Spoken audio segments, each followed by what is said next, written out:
Amém. Atos dos Apóstolos, capítulo 22, estamos chegando já no finalzinho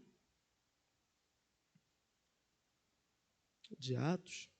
Esse texto é uma continuação direta do capítulo passado, que o nosso pastor nos trouxe. Nós vamos ler até o versículo 9, mas aí o irmão mantém sua Bíblia aberta, porque, como de costume, nós vamos continuar a leitura.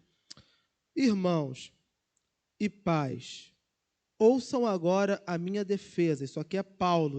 Lembram que na semana passada ele estava preso, então ele está continuando a defesa dele. Versículo 2. Quando ouviram que lhes falava em aramaico ou hebraico, ficaram em absoluto silêncio.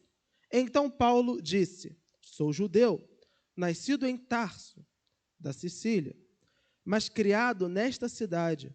Fui instruído rigorosamente por Gamaliel na lei de nossos antepassados, sendo tão zeloso por Deus quanto qualquer de vocês hoje. Persegui os seguidores deste caminho até a morte, prendendo tanto homens como mulheres e os lançando na prisão, como o podem testemunhar o sumo sacerdote e todo o sinédrio. Deles cheguei a obter cartas para seus irmãos em Damasco, e fui até lá a fim de trazer essas pessoas a Jerusalém como prisioneiras para serem punidas. Por volta do meio-dia, eu me aproximava de Damasco, quando de repente uma forte luz vinda dos céus brilhou ao meu redor. Caí por terra e ouvi uma voz que me dizia: Saulo, Saulo, por que você está me perseguindo? Então perguntei: quem és tu, Senhor? E ele respondeu: eu sou Jesus, o Nazareno, a quem você persegue. Os que me acompanhavam viram a luz, mas não entenderam a voz daquele que falava comigo. Até aqui. Vamos orar. Espírito Santo de Deus, pedimos que agora, Senhor, o Senhor nos revele as verdades da Tua palavra, ó Deus. Que, ó Deus, a Tua luz brilhe sobre nós e que nós possamos distinguir a Tua voz, Senhor. Fala aos nossos corações. Traz para nós a Tua vontade, o Teu querer. Traz para nós, ó Deus, os Teus planos para as nossas vidas, ó Deus. Transforma-nos. É o que nós te pedimos em nome de Cristo Jesus. Amém. O irmão pode se assentar. Na semana passada, nós vimos que Paulo chegou a Jerusalém e, sendo recebido por Tiago, também chamado joelho de camelo, por ter os joelhos muito duros, por viver constantemente orando de joelhos, o mesmo Tiago que escreve o livro de Tiago, no Novo Testamento, ao qual nós já fizemos exposição aqui. Tendo sido recebido por Tiago, Tiago fez alguns alertas para ele: olha, o negócio aqui em Jerusalém está feio, né? Há uma crescente onda de nacionalismo, um nacionalismo destrutivo. E o que é curioso é que esse mesmo nacionalismo crescente entre o povo judeu, esse desejo, essa ânsia em considerar de Deus somente os nascidos, literalmente, de Abraão, aqueles que são descendentes de Abraão, isso vai gerar no futuro a própria destruição de Jerusalém, quando, por conta de muitas revoltas deles, que eles não aceitavam ninguém que não fosse hebreu de fato, sanguíneo, descendente de Abraão, ou que tivesse pelo menos algum parentesco ou uma conversão ao judaísmo, e ainda assim, até mesmo gentios que se convertiam ao judaísmo estavam já sendo maltratados, eles não estavam mais aceitando, era um racismo mesmo, que a gente entende por racismo hoje. Somente a raça judia, ou seja, o nascido descendente de Abraão, é que estava sendo considerado como aceito por Deus. E essa onda crescente começa quando os impérios estrangeiros começam a dominar e a trazer suas próprias leis, e ela vai crescendo e chegando num extremismo muito grande. E por conta de uma fofoca que tinha se espalhado ali, disseram que Paulo tinha levado estrangeiros para dentro do templo, o que não aconteceu, e aí arrastaram ele e tentaram matar na porta do templo. para imaginar a fúria e o ódio daquelas pessoas. Eles estavam lá dentro orando, saíram para matar um homem do lado de fora. E com chutes e pontapés, a carnificina foi tamanha ao ponto dos romanos terem que descer da fortaleza, como nosso pastor bem explicou. A fortaleza romana ficava num monte acima do templo. Então, eles viram a bagunça e desceram até lá para imaginar o horror que estavam fazendo com Paulo ali. O povo que se diz de Deus. Por conta desse nacionalismo tão forte. E, infelizmente, vão perecer depois, porque no ano 70, né, como foi falado na semana passada, o Império Romano vai vir, vai causar uma devastação ali em Jerusalém, vai destruir o templo e acabar com aquelas pessoas por conta desse exagero nacionalista. E, infelizmente, nós sabemos que o povo judeu acaba no futuro sofrendo na mão de Hitler um preconceito de nascença que, infelizmente, eles estavam fomentando aqui agora. Então, para nós vermos como a história, a humanidade é cruel e má, independente. Não é porque eles são judeus que eles são maus, é porque são seres humanos. E a maldade vai vir, vem sobre eles e virá também sobre outros. É assim, é desse jeito.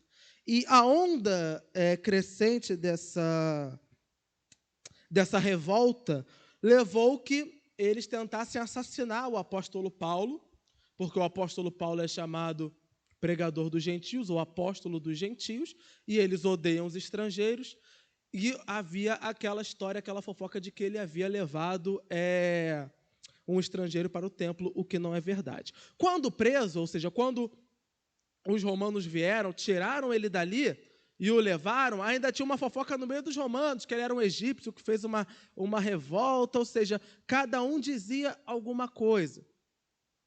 E Paulo, para mostrar que era um homem culto e que não era um arruaceiro, ele fala com os romanos no mesmo dialeto, ao ponto do centurião ver, olha, você está falando na minha língua. Falando, e aí Paulo pede que pudesse falar ao povo.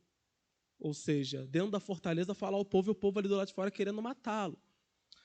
Por isso, nos primeiros versículos, o versículo 2 vai nos dizer, quando ouviram que eles falavam em aramaico ou em hebraico, é o mesmo idioma, ficaram em absoluto silêncio. Por quê? Porque eles estavam esperando um arruaceiro aliado a gentios. E Paulo, ao falar em hebraico, que é a língua mãe dos judeus, ele está demonstrando o quê? Eu sou um de vocês. Não sou esse arruaceiro que vocês estão falando, que veio de longe para trazer confusão. Não, eu sou daqui. E essa primeira defesa de Paulo, que nós lemos aqui até o versículo 9, vai ser simplesmente Paulo mostrando àquele povo que ele, de fato, é um judeu legítimo. Não é a sua intenção trazer prejuízo a Israel. Não é a sua intenção atacar a lei, atacar Moisés ou atacar o povo. Não, ao contrário. Ele vai mostrar que ele era tão nacionalista, tão fanático quanto cada um deles. E ele começa dizendo irmãos e pais, fazendo o quê? Trazendo a proximidade. Está falando irmãos, somos irmãos, eu sou judeu também, pais, né? Se referindo aos mais velhos. Ouçam agora a minha defesa, vocês não estão me deixando falar. E ele ali falando do idioma deles, eles ficam em absoluto silêncio. Então Paulo disse, sou judeu, nascido em Tarso, por isso Paulo de Tarso, da Sicília, mas criado nesta cidade. Fui instruído rigorosamente por Gamaliel na lei de nossos antepassados, sendo tão zeloso por Deus quanto qualquer de vocês. Hoje, Gamaliel aparece, lá, se eu não me engano, acho que é o capítulo 12, mas não tenho certeza. Gamaliel aparece já, logo no início, trazendo paz às primeiras perseguições que estavam havendo, trazendo um pouquinho de serenidade, falando, olha, 5, obrigado. Ele fala, se for de Deus esse movimento, esse caminho, que é o quê? Que é o Evangelho, vai prosseguir. Se não for, vai acabar. Nós não precisamos disso, dessa fúria toda.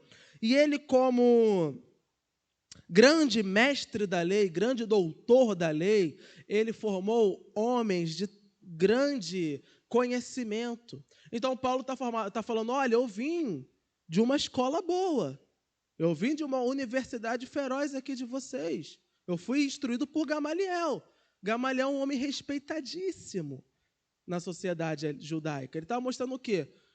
Eu sou de vocês. Vocês estão achando que vocês são muito fervorosos na sua defesa? Eu aprendi com Gamaliel. Fui instruído rigoroso por Gamaliel, na lei de nossos antepassados, sendo tão zeloso por Deus quanto qualquer de vocês hoje. Versículo 4. Persegui os seguidores deste caminho. Caminho é como o povo daquela época chamava o evangelho. Então, sempre que fala o caminho, ou seja, deste caminho, está falando o evangelho. Até a morte, prendendo tanto homens como mulheres e lançando-os na prisão. Ele está falando, olha, eu era tão fanático quanto vocês estão aqui achando que eu vim trazer uma revolta. Não, eu estava no meio de vocês caçando essa gente toda. E qual é a prova que ele caçava, que não é a conversa fiada dele? Versículo 5. Como podem testemunhar o sumo sacerdote e todo o sinédrio? Como já bem sabido, o sinédrio era um conselho de 70 juízes, 70 homens da mais alta hierarquia do povo judaico. E eles agiam naquela época como se fosse hoje o nosso Supremo Tribunal Federal. Eles que regiam as leis, eles julgavam tudo. Paulo, ele era procurador do sinédrio, eles davam cartas para ele, dando autoridade de julgar como se fosse um deles mesmos. Por isso ele está falando, vão lá perguntar no sinédrio. Versículo 5, eles me davam cartas, deles cheguei a obter cartas para seus irmãos em Damasco e fui até lá, a fim de trazer essas pessoas a Jerusalém como prisioneiro para serem punidas. Ou seja, o sinédrio dava para eles cartas de autoridade. Olha, em nome do sinédrio você tem poder para caçar essas pessoas, caçar esses crentes, caçar esses seguidores do caminho de Jesus. Então, Paulo está dizendo, se vocês forem lá no sinédrio, lá no sumo sacerdote, lá nas autoridades do povo, vocês vão ver que deles eu obti carta para fazer a mesma coisa que vocês estão fazendo, e o fiz. Versículo 6. Por volta do meio-dia, eu me aproximava de Damasco, quando de repente uma forte luz vinda dos céus brilhou ao meu redor. Agora Paulo vai contar ao povo o que aconteceu, qual foi a ruptura. Então, até o versículo 5, ele estava dizendo, eu, assim como vocês, persegui esses crentes, levei eles para a prisão, participei dos massacres e das atrocidades, tão feroz quanto vocês, mas algo aconteceu no meio do caminho. E essa é a diferença entre mim e vocês. Qual é a diferença? Por volta do meio-dia, eu me aproximava de Damasco, quando de repente uma forte luz vinda do céu brilhou ao meu redor. Versículo 7, caí por terra e ouvi uma voz que me dizia, Saulo, Saulo, por que você está me perseguindo? Então perguntei, quem és tu, Senhor? E ele respondeu, eu sou Jesus o Nazareno, a quem você persegue. Então Paulo está dizendo, qual foi a ruptura? Por que eu não estou mais do lado de vocês? Porque esse Jesus que nós perseguimos desceu dos céus com toda a sua glória e esplendor. Tanta glória que eu fiquei cego só de olhar. E ele disse que perseguir esses crentes era como se estivesse perseguindo a ele próprio. Paulo aqui está mostrando o quê? Apontando a divindade de Jesus. Está dizendo, eu não larguei a fé que nós professamos simplesmente porque eu fui convencido. Não, eu vi esse Cristo face a face. Ele falou comigo e agora eu creio nele. Então, Paulo, primeiro, ele vai trazer o seu histórico, agora ele vai trazer a sua experiência de conversão, demonstrando que ele não foi manipulado por palavras humanas, mas que, de fato, ele teve uma experiência real com Deus. Versículo 9. Os que me acompanhavam viram a luz, mas não entenderam a voz daquele que falava comigo.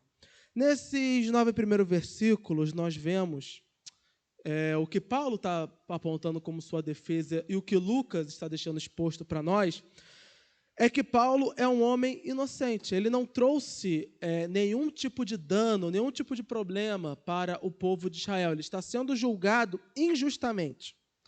Mas, sutilmente, a gente é apresentado a um detalhe que é interessante aqui. Qual é a diferença do crente e do não crente? O que separa? São os usos e costumes? Não, porque os judeus tinham quase os mesmos usos e costumes dos crentes. O judeu era contra o adultério, o judeu é contra a prostituição, o judeu crê em Deus. Qual é a diferença, então? O que fez Paulo mudar radicalmente a diferença do perseguidor para o perseguido? Encontro com Jesus Cristo. É o encontro com Deus, pessoal, do crente com Jesus, que transforma a sua vida, o modifica e o coloca em um novo caminho. Então, se antes Paulo estava no caminho terreno, o caminho que não mais era o caminho de Deus, o caminho onde as pessoas só viam a sombra, agora ele está no caminho da luz de Cristo. Por quê? Porque o próprio Cristo se apresentou para ele. E essa é a diferença também de hoje, nós, igreja, daqueles que estão no mundo. A diferença entre nós e ele não são as nossas qualidades, mas é o fato de que Cristo Jesus se apresentou para nós. Eles até veem a luz, eles no fundo sabem que existe um Deus, mas eles não entendem as palavras que Deus fala para nós. Somente nós entendemos, porque ele fala diretamente para nós. Ele muda o nosso caminho, ele muda as nossas vidas. Então, o que Paulo está quase dizendo aqui é, olha, vocês só não creem na mesma coisa que eu creio, porque não tiveram a mesma experiência que eu. Porque se tivessem visto a glória que eu vi, e o santo dos santos falando, eu sou aquele a quem tu persegues, vocês não teriam coragem de perseguir esse povo. Mas, infelizmente, aquela gente não teve essa experiência. E nós vamos ver, mais para frente nos evangelhos, que o livro de Romanos, por exemplo, vai abordar muito essa questão. Por que o povo de Israel está sendo rejeitado? Por que os gentios estão entrando? Por que os ramos originais estão sendo arrancados e o novo está sendo enxertado? Romanos 11. Porque aprouve a Deus fazer essa nova obra. Antes, povo de Deus era de fato o judeu, nascido de Abraão, mas agora Deus chama todos os homens, em todos os lugares, como nós já vimos em Atos 7, para o arrependimento. Então, se antes a salvação era exclusiva a um povo, hoje a salvação é aberta a todos os povos, a todas as línguas, a todas as nações. É por isso que nós brasileiros, que a maioria, ou talvez todos aqui não tenham sequer 1% dessa herança judaica, hoje nós podemos sim nos identificar povo de Deus pela fé em Cristo Jesus. Porque hoje o povo de Deus não é mais somente o nascido de Abraão, mas é aquele que tem a fé de Abraão. Qual é a fé de Abraão? A fé em Deus, a fé em Jesus Cristo, o Senhor e Salvador de todas as coisas. Então, o que Paulo está demonstrando aqui é a sua experiência pessoal com Deus. E é ela que vai fazer a diferença. É ela quem vai trazer essa transformação. Versículo 10. Assim perguntei, ou seja, ele teve essa experiência e agora? Que devo fazer, Senhor? Disse o Senhor. Levante-se, entre em Damasco, onde lhe será dito o que você deve fazer. Os que estavam comigo me levaram pela mão até Damasco, porque o resplendor da luz me deixara cego. Porque Paulo vai deixar claro esse detalhe da cegueira, porque ele quer mostrar, gente, não foi algo natural, não foi algo normal, foi de fato Deus falando comigo. E quando nós nos deparamos com a palavra de Deus e com o chamado eficaz de Deus para as nossas vidas, é isso que nós precisamos entender. Pregação todos podem ouvir. Ouvir alguém falando da Bíblia, todos podem ouvir. Poucos são os que têm o privilégio de ouvir alguém que fale a Bíblia pura, que a maioria fala deturpada. Mas ainda que ouvindo a palavra pura e limpa de Deus, não é o pregador quem vai transformar o coração. Quem transforma o coração é o Espírito Santo, mostrando Jesus Cristo, que é de fato o autor desse Evangelho Santo. Então você não creu no Evangelho porque talvez alguém pregou e evangelizou para você. Deus usou esse caminho, mas o que salvou a tua alma foi o chamado de Deus na tua vida. Como ele me chamou? Com Paulo ele apareceu pessoalmente. A uns ele utilizou pregadores que pregaram o Evangelho, a pessoa ouviu e creu. Com outros, às vezes parentes, familiares. Não são diversas as formas como Deus encontra para chamar os seus. Mas o que importa é saber que naquilo que nós cremos hoje, não foi porque alguém manipulou as nossas emoções, não foi porque alguém nos apresentou um caminho legal, bacana, não. Cristo Jesus estava neste caminho e Ele me chamou para o seu trono de amor. Ele me amou primeiro. Ele me escolheu como seu filho e me chamou. Foi o que aconteceu com Paulo. Versículo 12. Um homem chamado Ananias, fiel seguidor da lei e muito respeitado por todos os judeus que ali viviam. Olha só, ele sempre dando o nome dessas pessoas importantes para mostrar que é gente de caráter, é gente de honra, que está acompanhando essa trajetória dele. Versículo 13. Veio me ver e, pondo-se junto a mim, disse: irmão Saulo, recupere a visão. Naquele mesmo instante pude vê-lo, demonstrando o quê? Que era uma obra do Senhor. E nós sabemos, nas narrativas, que de fato foi Deus quem chamou esse irmão Ananias para que ele fosse até Paulo. E o Senhor foi muito claro quando chamou Ananias, né? O Senhor falou: olha, sabe, Saulo, perseguidor do Evangelho, tem matado os crentes, ele está na casa tal, no lugar tal, vai lá e ora por ele, porque ele vai levar a minha palavra. E pensa numa missão terrível para Ananias. Ir até o perseguidor, sozinho. Porque Deus falou que do perseguidor ele faria um grande pregador.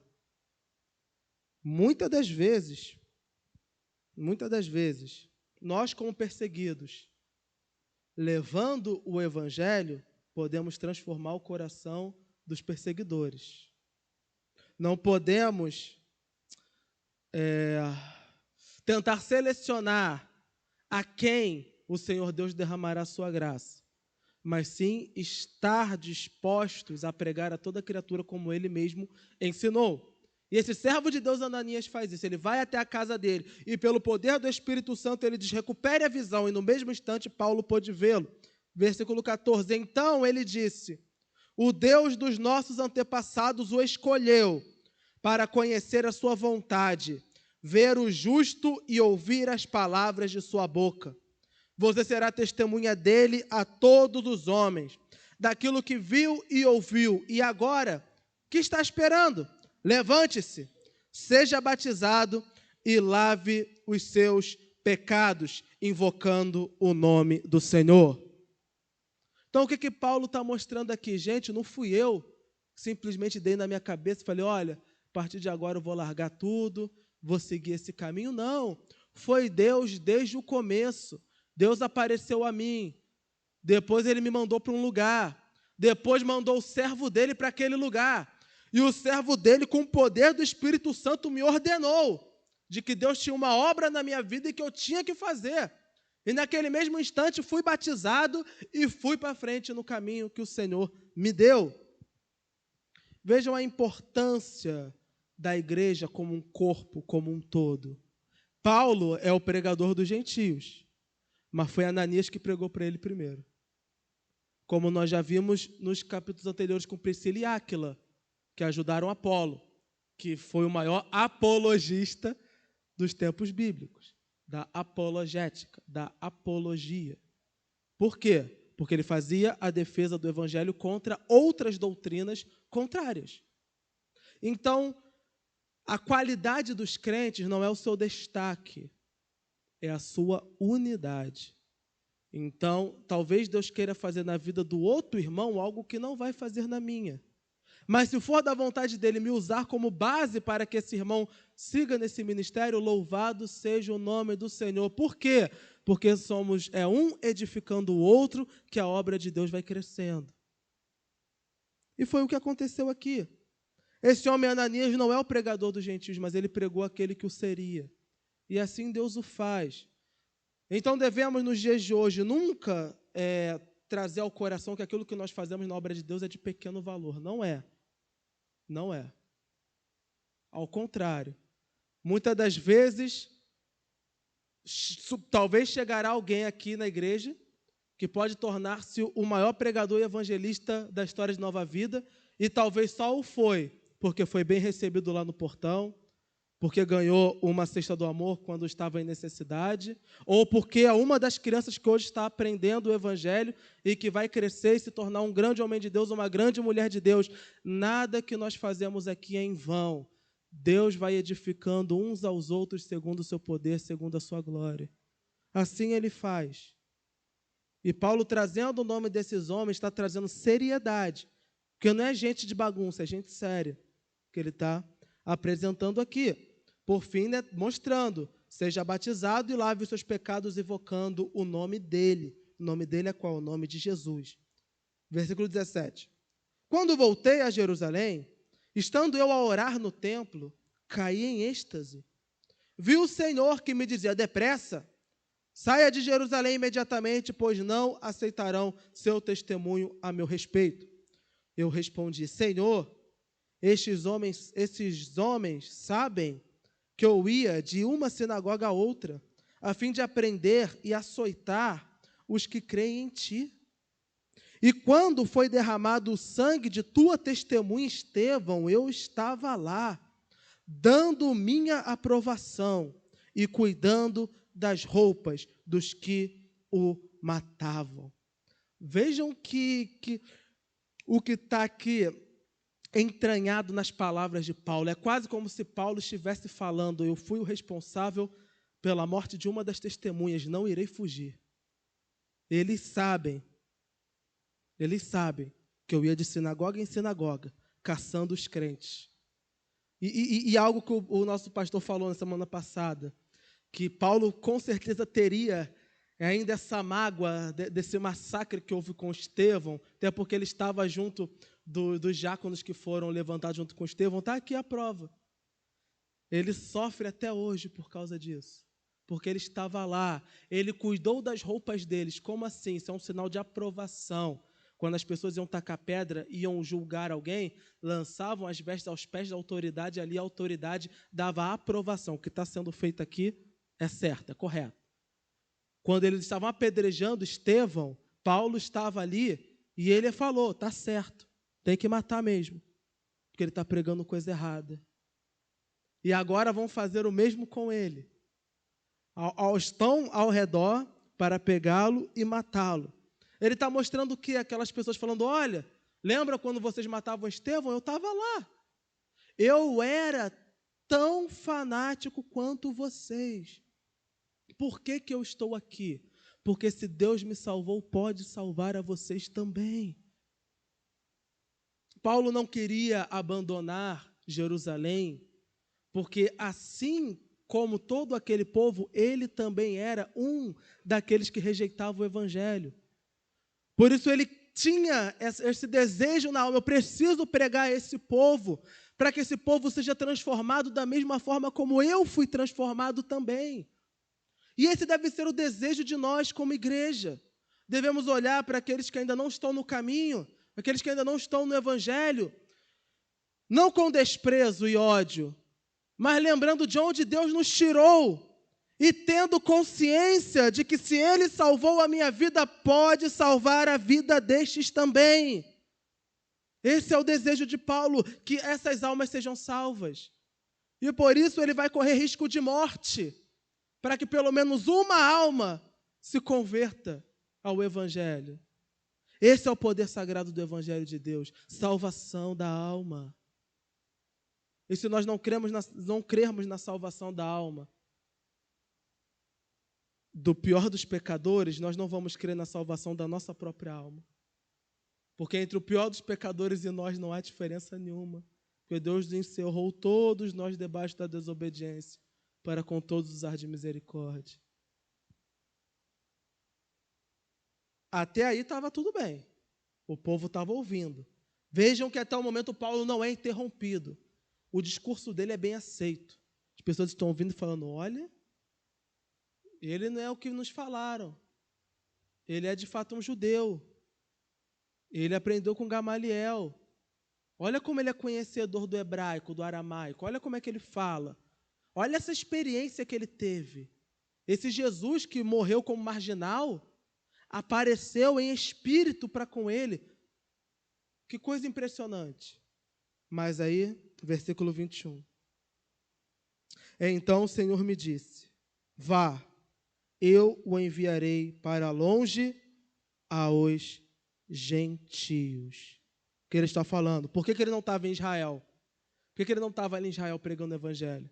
Porque foi da vontade de Deus o mandar para longe, para outras terras, para outros povos, para os gentios. Versículo 22. A multidão ouvia Paulo até que ele disse isso. Disse o quê? Que Deus preferiu que ele pregasse para os outros do que para eles. Isso, para eles, foi a pior das ofensas que ele poderia ter dito e falado. A verdade. Eles estavam ouvindo até esse momento, quando ele falou, olha, não estava aqui em Jerusalém, porque Deus me levantou para pregar aos gentios. Quando falou isso, como é que é? Pregar para os gentios? Deus tem algo a falar para os gentios e não para nós, que somos povo, que somos descendentes de Abraão? Não, jamais. Continuando o versículo 22. Então todos levantaram a voz e gritaram, tira esse homem da face da terra. Ele não merece viver. Estando eles gritando, tirando suas capas e lançando poeira ao ar. Isso aqui é símbolo de voto, de jura e de maldição. Eles devem estar jurando em nome de Deus, rasgando as vestes, dizendo, eu juro que eu vou matar esse homem. Eles estavam fazendo juramentos. Versículo 24. O comandante ordenou que Paulo fosse levado à fortaleza. Você já estava vendo que a tragédia ia ser grande. Tira esse homem daqui. E fosse açoitado e interrogado, para saber por que o povo gritava daquela forma contra ele. Vamos pensar. O romano, ele não entende, ele não está entendendo por que aquele povo está com tanta raiva de Paulo.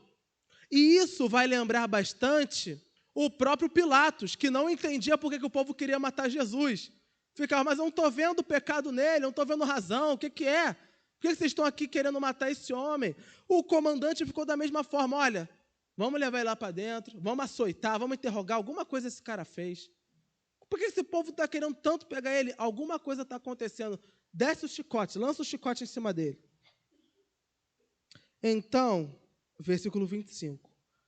Enquanto o amarravam, a fim de açoitá-lo, disse Paulo ao centurião que estava ali, vocês têm o direito de açoitar um cidadão romano sem que ele tenha sido condenado? Ao ouvir isso, o centurião foi prevenir o comandante. O que vais fazer? Este homem é cidadão romano. A cidadania romana, ela era algo de muito valor. Por quê? Roma é minúscula. Roma não tinha exército suficiente para dominar todo o mundo conhecido de sua época. Então, qual era o costume romano? Quando eles invadiam uma região, eles anexavam o exército daquela região ao seu próprio exército. Então, às vezes acontecia de haverem generais, haverem soldados, que, embora trabalhassem para os romanos, não eram considerados romanos, não eram cidadãos romanos. Sendo assim, eles não tinham direito de julgar alguém que era um romano legítimo ou que tinha a cidadania. Nós sabemos que hoje a cidadania, geralmente você procura a cidadania de um país que esteja melhor que o seu. Eu acho difícil alguém que queira a cidadania para ir para o Congo. ou para ir para a Guiné Equatorial. Geralmente você quer cidadania para ir para Portugal, para ir para a Itália. A cidadania romana, ela era o quê? Era o alto grau daquela sociedade. Eu sou um romano. Mesmo que eu não tenha nascido em Roma, eu sou um romano. Eu devo respeito. Eu pertenço, de fato, ao poderoso império de Roma. Essa cidadania, ela vinha de nascimento, aqueles que são descendentes, de fato, de romanos, e vinha também pagando, muitas das vezes. É o que nós vamos ver aqui. Quando Paulo diz, ele joga uma seta, né? O cara fala, vou açoitar ele. Mas você tem permissão de açoitar um cidadão romano? Hoje em dia, a gente não entende muito o que pode significar isso. Mas, trazendo um outro paralelo, a gente pode trazer o que a gente conhece aqui no Brasil como carteirada. Sabe o que é a carteirada? Quando você é um guarda de trânsito, chegou alguém lá meio embriagado, você parou, botou o bafômetro, falou, olha, o senhor vai pagar isso, isso, isso. De repente ele fala, sabe com quem você está falando? Eu sou o vereador, eu sou o deputado, eu sou o assessor, eu sou o juiz. E houve um caso no Brasil onde um juiz estava bêbado, a guarda parou o carro, e ele disse, eu sou o juiz, não sei o quê. E ela falou, mas é o juiz, mas está contra a lei, o senhor não é Deus. E ele tacou-lhe uma multa nela que ela teve que vender a casa para pagar a multa. Foi para a Globo, foi para a Record, foi para não sei aonde, e continuou do mesmo jeito. Porque não mudou, não. Porque ele era juiz. Deu a carteirada. Então, vamos pegar, se fosse mais ou menos a nossa realidade, tem um cidadão qualquer dando problema, a autoridade chega, desce o sarrafo nesse cara, arrebenta, depois joga por aí, e de repente ele fala, você sabe de quem eu sou filho? Você sabe quem eu sou? E aí, de repente, a autoridade descobre que ele é filho de um senador, ou que ele é um juiz, depois de ter amarrado, depois de ter feito tudo. Ai, agora? Se o pai dele fica sabendo, ai, se ele usa o poder dele para acabar com a minha carreira, para acabar com o meu emprego, para acabar com a minha vida. Quando o centurião escuta isso, ele vai lá no comandante. Lembremos que o centurião comandava até 5.000 soldados. Ele vai até o comandante para explicar ao comandante, é cidadão romano. Por quê? Se ele açoita Paulo, Paulo depois vai a alguma autoridade romana, esses caras vão morrer na hora. Porque seria uma ofensa contra o império açoitar um cidadão de Roma sem que ele tenha sido julgado. Isso aí você faz com qualquer um, com romano não. E não é muito diferente dos dias de hoje, né? Quem tem posse, quem tem título, quem tem alguma coisa é julgado de forma melhor, a gente sabe que é. Então, Paulo chega já de sabedoria e fala, você pode fazer isso? Fazendo o quê? Dando uso da sua cidadania. Nós, como cristãos, podemos recorrer à justiça, podemos recorrer aos nossos direitos de cidadãos? Podemos e devemos sempre, porque nós ainda estamos nessa terra. Paulo era cidadão romano e ele tinha o direito de ser julgado. Nós também, como cidadãos, devemos sim correr atrás dos nossos direitos sempre que necessário. Ao ouvir isso, o centurião foi prevenir o comandante, versículo 26. Que vais fazer? Este homem é cidadão romano, versículo 27. O comandante dirigiu-se a Paulo e perguntou, diga-me, você é cidadão romano? Ele respondeu, sim, sou. Então o comandante disse, olha só, eu precisei pagar um elevado preço por minha cidadania. Respondeu Paulo, eu a tenho por direito de nascimento. O que é que o comandante veio? O comandante veio tirar a limpo. Vem cá, tu é romano mesmo? Essa fofoca que falaram que tu é cidadão romano. Paulo falou, sou. Falou, não estou acreditando, não. Porque eu, como comandante, pensa num dos salários mais altos da época, tive que pagar uma fortuna para conseguir minha cidadania. Você que é judeu aí, não sei o quê, como é que você conseguiu isso daí? E aí Paulo fala, vem de nascimento. E o vem mesmo, porque ele é descendente, a família dele é misturada. Quando fala isso, olha agora a história mudando, versículo 29. Os que iam interrogá-lo retiraram-se imediatamente. Talvez até para ele não ver o rosto, porque ele já estava com a chibata na mão. Quando ele falou que é cidadão romano, eita! Caíram fora. Então, para ele não lembrar a cara, um dia chamar a autoridade, falou, foi esse. Caíram fora. O próprio comandante ficou alarmado. ao saber que havia prendido um cidadão romano. Estavam desesperados, porque se Paulo leva isso para uma autoridade maior, ia ser uma catástrofe para aquela gente.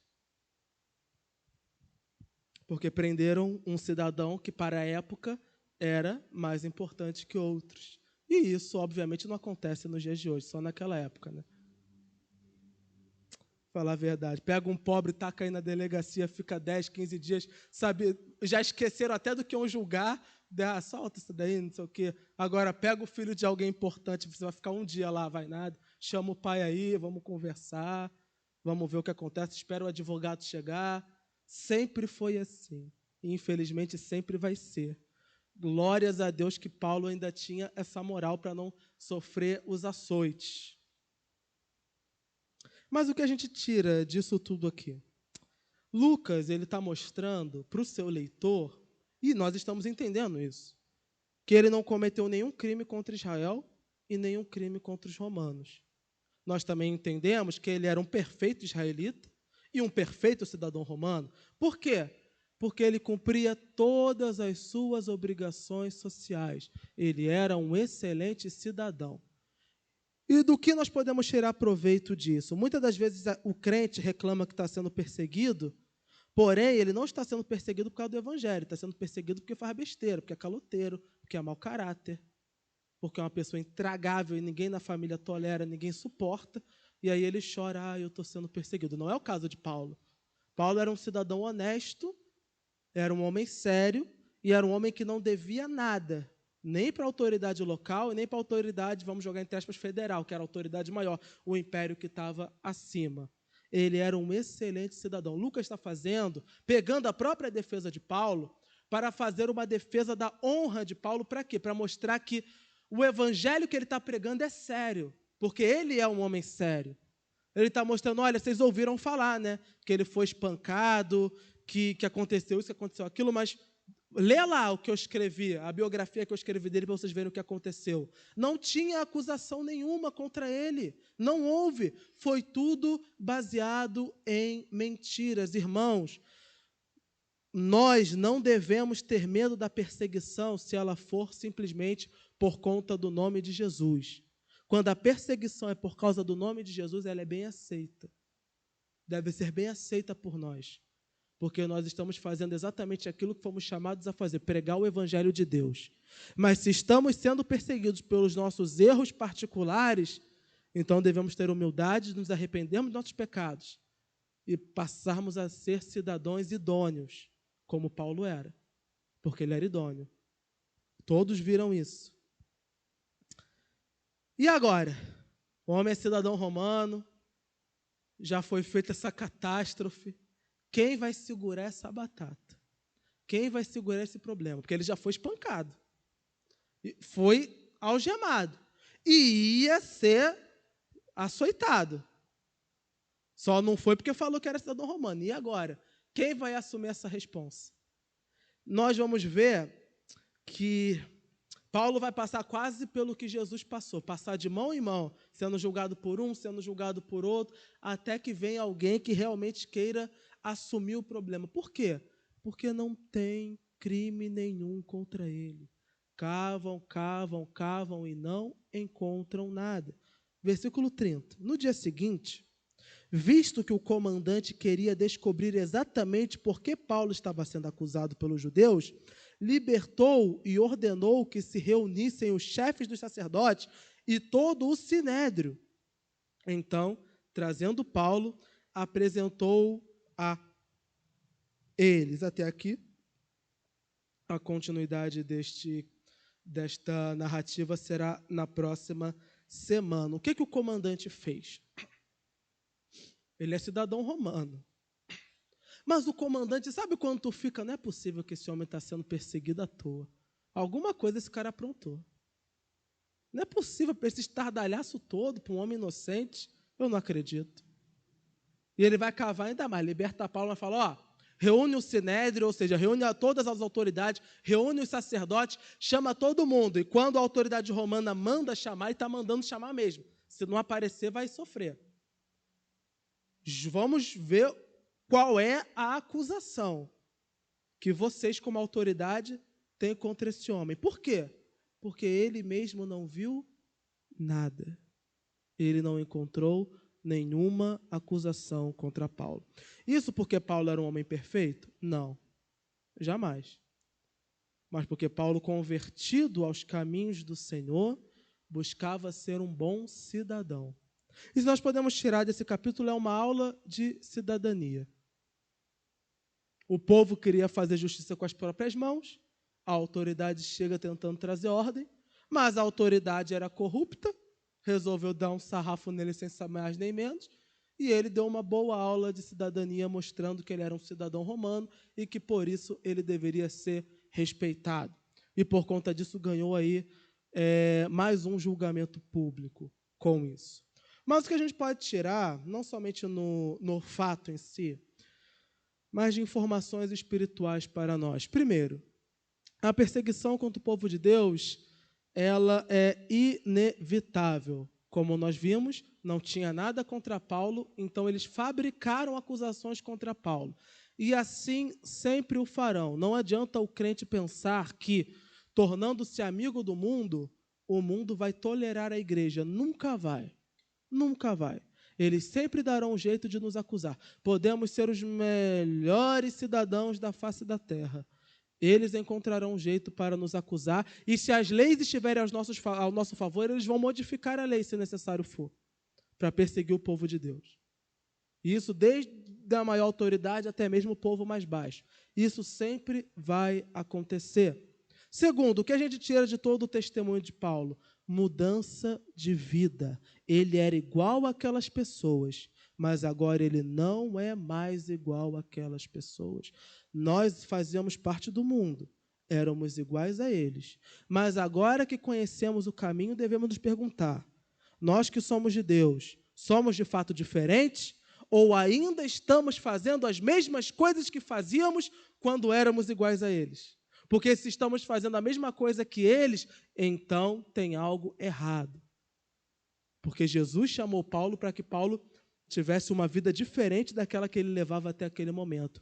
E Deus também nos chamou para termos uma vida diferente daquela que levávamos antes de conhecer a palavra de Deus. Evangelho é mudança de vida e transformação. E devemos fazer essa autoanálise sempre. Qual é a diferença minha para aquele que está no mundo? Porque a gente vê uma clara diferença entre Paulo e eles. Eles querem matar. Paulo queria antes, quando estava com eles. Agora não quer mais. Nós vimos a transformação de vida. Será que esse mundo tem visto a nossa transformação de vida? Eles estão perseguindo Paulo porque Paulo agora é diferente deles. Às vezes nós não estamos sendo perseguidos porque o mundo nos considera como iguais. E esse é o grande perigo que nós podemos correr. Das pessoas lá fora, quando eu digo lá fora, fora dos caminhos do Evangelho, olharem para nós e não verem diferença entre nós e eles. E se eles não veem diferença, então essa fé que nós professamos é a fé que Tiago fala no seu livro, é uma fé morta. Porque ele olha para mim e vê, ele faz a mesma coisa que eu. Qual é a diferença? Uma fé morta, uma fé vazia. A fé de Paulo era verdadeira. Ele vai sofrer por causa disso? Vai. Vai sim. Mas a fé dele era verdadeira. E, por fim, falar o último aspecto, a cidadania. Paulo tinha cidadania romana. Isso tornava ele um membro da sociedade de maior valor. Livrou ele dos açoites. Nem todo crente tem essa carteira, né? A maioria dos crentes eram judeus comuns e foram maltratados. Deus não olha a classe social dos seus filhos, Ele não olha de onde eles vieram, Ele não olha a sua cor de pele, Ele não olha a sua nacionalidade, Ele não olha a sua descendência. Deus chama aqueles a quem Ele ama. Se eu fui chamado por Deus, não interessa se eu tenho cidadania romana, se eu sou uma pessoa da mais alta sociedade, ou se sou considerado por esse mundo um cidadão de baixo valor. O Senhor um dia me amou e me chamou, e hoje eu tenho uma cidadania que é maior do que a cidadania de qualquer país. Eu tenho a cidadania dos céus, eu sou o cidadão dos céus. essa cidadania vale mais do que a cidadania romana. Quando Lucas apresenta que Paulo tinha a cidadania romana, é para mostrar somente que ele o tinha. Ele não está mostrando que Paulo tinha maior valor por ter a cidadania romana. Nem tampouco nenhum crente jamais terá maior valor que outro pelas suas posses, porque a graça que foi derramada sobre nós é a mesma. Pedro era um pescador pobre e letrado. Paulo, um homem culto que tinha cidadania romana. Quem Deus amou mais? Perdoou os dois da mesma forma, salvou a alma dos dois da mesma forma. Nós somos cidadãos dos céus. Recebemos essa cidadania pela graça de Deus que foi derramada para conosco. E a pergunta que devemos nos fazer é: será que temos honrado essa cidadania que veio dos céus? Ou assim como Esaú lá atrás, estamos tentando trocar a nossa herança pelas coisas desse mundo? Paulo tinha a cidadania romana, mas ele não abriu mão da cidadania do céu. Porque ele podia falar: eu sou um cidadão romano, eu sou de alta classe, eu não vou ficar aqui apanhando, sofrendo, quer saber, esquece, esse negócio de caminho foi uma roubada, esse negócio de evangelho foi uma roubada, vamos esquecer isso daí, pronto. Ele deu mais valor ao chamado de Deus do que aquilo que ele tinha nessa terra. Que possamos nós também dar mais valor ao chamado de Deus, mesmo que esse chamado nos cause dor. Ele era o que causava a dor. Deus veio e transformou ele no que sofre a dor. Porque quando Deus nos chama, não nos chama necessariamente para nos dar bens materiais ou para nos dar a glória desse mundo. Às vezes o chamado dele vai trazer dor e sofrimento para nós, mas a recompensa que está nos céus, a herança que está na glória de Deus é muito maior do que o sofrimento desse tempo presente. E essas são palavras do próprio Paulo que eu estou repetindo aqui. Não deixemos que o chamado de Deus fique em segundo plano, mas que ele possa estar em primeiro lugar nas nossas vidas. Vamos orar. Espírito Santo de Deus, nós te agradecemos, ó Pai, pela riqueza da Tua palavra, Senhor, que vem mostrar para nós, ó Deus, não apenas nas glórias, mas também no sofrer dos Teus servos, que tudo o que acontece está dentro da Tua vontade. O Senhor conduz cada etapa das nossas vidas, até mesmo aquelas que passam pelo sofrimento. E perdoe-nos, ó Pai, por muitas das vezes não vermos a Tua mão em meio ao sofrimento. Às vezes na dor, na perseguição, na luta, somos tentados a acreditar que estamos abandonados, que a nossa vida está na mão desse mundo e que nada faz sentido. Mas, ó Deus, lendo a Tua palavra, nós vemos que até mesmo os maiores dos Teus servos sofreram nessa terra, Senhor. E o Senhor não os abandonou. E nós sabemos, o Senhor não nos abandonou. O Senhor está conosco, ó Deus. E nós confiamos em Ti, Senhor. Deus Todo-Poderoso, guarda-nos, ó Deus. Guarda a nossa fé, Senhor. Para que, ó Deus, ainda que as autoridades dessa terra se levantem, ó Deus, contra aqueles, ó Pai, que professam a Tua palavra, Senhor, que possamos ter coragem, ó Deus, para jamais renunciar o chamado verdadeiro que Tu nos deu, Senhor, pois maior do que a nossa cidadania terrena é a nossa cidadania nos céus, ó Deus. Melhor, ó Pai, do que sermos aceitos por esse mundo, é sermos aceitos no Teu trono eterno, na Tua graça vindoura, Senhor. Dá-nos força, ó Deus. Transforma as nossas vidas, ó Pai. Senhor, o Senhor transformou esse homem que era um perseguidor no Teu seguidor, Senhor fiel. Transforma as nossas vidas, ó Pai, a ponto do mundo ver que nós não somos mais iguais, Senhor, que nós mudamos. Até algum tempo poderíamos até ser iguais a eles, mas a partir do momento em que o Senhor se colocou no nosso caminho, transformou as nossas vidas, agora nós somos diferentes. Que possamos mostrar essa diferença, ainda, ó Deus, que ela venha trazer dor, ainda, ó Deus, que ela venha trazer perseguição, ó Deus, mas que o mundo veja que nós estamos no caminho, na verdade e vida, que és Tu, Cristo Jesus, nosso Senhor e Salvador. Dá-nos essa coragem, Senhor, a coragem que Teus servos têm, de mesmo de diante, Senhor, dos maiores perigos, manter-se fiéis a Ti, ó Deus. Faz de nós um povo fiel a Ti, porque nós sabemos que Tu és fiel a nós. Ó Deus, nós colocamos, Senhor, diante de Ti a nossa nação, ó Deus, clamando, ó Pai, em nome de Cristo Jesus, que enquanto a Tua igreja tem a liberdade, ó Deus, de pregar o Teu evangelho, Senhor, possamos, ó Pai, pregar com verdade, ó Deus, que, ó Deus, essa liberdade que nós desfrutamos, ó Pai, seja para alcançar almas e vidas, Senhor. Restaura a Tua igreja na face da terra, ó Deus. Converte os corações, Senhor.